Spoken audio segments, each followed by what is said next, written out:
Welcome to Meaningful Mornings.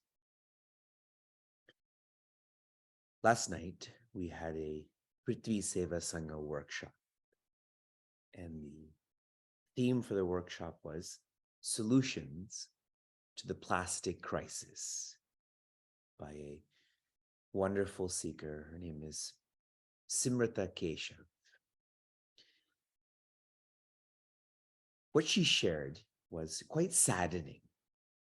Usually when I'm exposed to what is happening in the environment, this doesn't sadden me, this inspires me. But yesterday's presentation was quite saddening.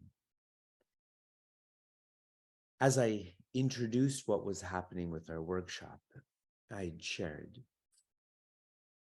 Prithvi Seva Sangha is training in long-term living at a thought level, word level, action level. And soon after, Simrata was sharing, suppose you drink 500 cups of coffee, water. You use 500 cups in your year. If those cups are made of paper, for most of us, that's the case as we're moving around. We have a paper cup for going to work and a paper cup when we're at the park and so on. That consumes 370 gallons of water to prepare. Whereas if you have a ceramic cup, your own, that you bring here and there or you use at a coffee shop, and so it has to be washed, that takes 53 gallons of water. 1/7. Imagine everyone just in our community shifted, and I'm not even talking about plastic, I'm talking about paper. From paper to that which is not single use, we would save hundreds of gallons of water, and collectively, thousands, millions of gallons of water. Now, how many of us are going to do that? Shift from single use to the inconvenience of having to carry a mug, wash a mug. To be an environmentalist, one has to be a long-term liver. Meaningful Mornings has the same vision for us to live in the long term. You will know you're doing this if you're becoming more cheerful. Living carefully leads to living cheerfully.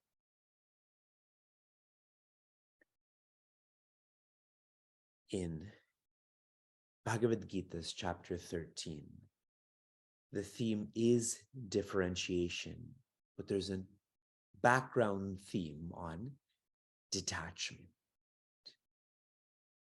independence, where life is not about tvam, which means oneself. The more you know, the more you will detach. The more you know about the difference between paper and ceramic, you'll detach from paper. The more you know what this body is actually made of and what's happening to it, the more you will detach. And the more you detach, the more right you become. You start to feel God's world. What you think and what you say becomes reality. And that's why Sri Krishna has shared many times in the recent verses, Yaha Pashyati, Saha Pashyati. The more you know, the more you're detached, the more you're right. You see the world, you see you for yourself. Shri Krishna even changes that word to Anupashyati in a more rich, robust, full way. In verse 31, Sri Krishna shares, Anadi, past your personality to the presence, this presence has no beginning. Nirguna has no qualities. Paramatma, no smallness in heart, in head. Avyaya, no decay, perishing, change. Presence is none of this. And so if you feel this is what you are, more knowledge is needed to differentiate between what you are not and what you are. This differentiation could also be presented or felt like unlearning. For the one who doesn't know, the purpose of their life could just be the body. Shri Krishna is sharing avyaya. This presence doesn't perish. That means it's not the body. That means I have to unlearn that making my body comfortable is the purpose of my day. This is what sannyasa is. Our internalization of sannyasa stays external. We've made this karma-based when it is jnana-based. Shri Krishna's connection is so clear. Sharirastaha. The presence is not any of this. And the presence is living in this body. His point is that it's not this body, it is you. Do not think that this presence is something relating to history because it has no beginning. If I ask you, where are you? Even if your mind is in a different city, you'll still say here. So the words that this master teacher uses is incredible. Meaningful Mornings is like a master class. We're being exposed to a master teacher, as in Sri Krishna, so this would become a master class then. And he even uses Prince Arjuna's name too, correct? If I share Uma and Prema and Sonia, this is so personal. Nakaroti. This presence does not do, so is not the doer. And the implication of this at the deepest level, this presence is not the ego.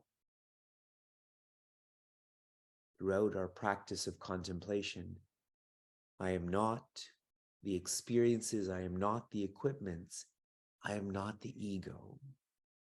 And since I'm not the ego, nalipyate, there is no impurity, there is no negativity associated with me. I had introduced this thought in our last Meaningful Mornings class session on Bhagavad Gita. We tend to think of purity in a linear way. I'm this impure, so I have to work in a linear way to become this pure. But with knowledge, if I know that all of that impurity is not me, why do I have to make it pure? If I know I'm not the ego, all that the ego has done to you, all that the ego has suffered, that's not me. Why do I have to reconcile all of that? And the way I shared this with all of you on Friday was to purge regrets. What you did last year, what you did this morning, certainly this is important, but regrets is accepting that you are the ego and you have to move in a linear way. But with knowledge, one does whatever one has to do to keep moving forward. Whether that means saying sorry to someone else, sorry to yourself, but one has to keep moving forward. This may be difficult for some to contemplate on. So Shri Krishna shares a visualization to help us. Verse 32. Yata sarvagatam saukshmyat akasham nopalipyate sarvatravastito dehe tatatma no lipyate tatatma nopalipyate. Joy. Yata, which means an example, a comparison, like. What is the presence like? Sarvagatam. It has gone everywhere. On account of what? Saukshmyat. Its subtlety. That's the translation. Shri Krishna sharing this presence doesn't have, there is a not, N-O-T, in reference to names and forms and qualities. Qualities can only go to a certain extent. As an example, water is a liquid, space is a gas. That liquid can't go to that gas. You can't wet space. And specifically, akasham na upalipyate. Just like with space, it is untainted. If you go to Chinmay Niagara's website and you go to our Prithvi Seva Sangha community, we have a variety of environmental charities that we've supported since January of 2022. When we have our celebration on July 16th, that we would have completed 18 months of intense environmentalism, we would have raised over $180,000. But none of those charities relate to space. There's environmental work in terms of air and water and earth, but there's no charities of, we're going to fix space. We can't do anything to space. If nothing happens to space, what do you think could possibly happen to presence, to infinity? That's you. This thought was shared way back in Bhagavad Gita, chapter 2, verse 24. This teaching has already been shared. Do you remember? And I don't even care if you don't remember, but my point is, are you practicing? Then we're in chapter 13. We have to create new chapters of Bhagavad Gita if we're not practicing. We won't finish it this year. We'll finish it a decade from now. Shri Krishna shares the same thought in the next line. Sarvatra avastita dehe. This presence goes everywhere, specifically is established in you. I think I'm the body. This presence is established in this body. So Shri Krishna keeps coming back to this beautiful message of asi, asi, asi. You are not who you think you are. You are the Atma. Na upalipyate. You are the center in which there is no corruption. To feel this,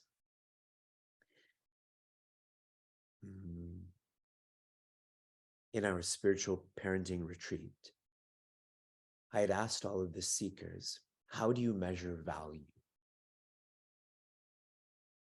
And I finally tried to bring them to value is measured by how much of existence awareness joy an entity reflects. So this plant over here reflects more existence awareness joy than this pencil. So that's more valuable.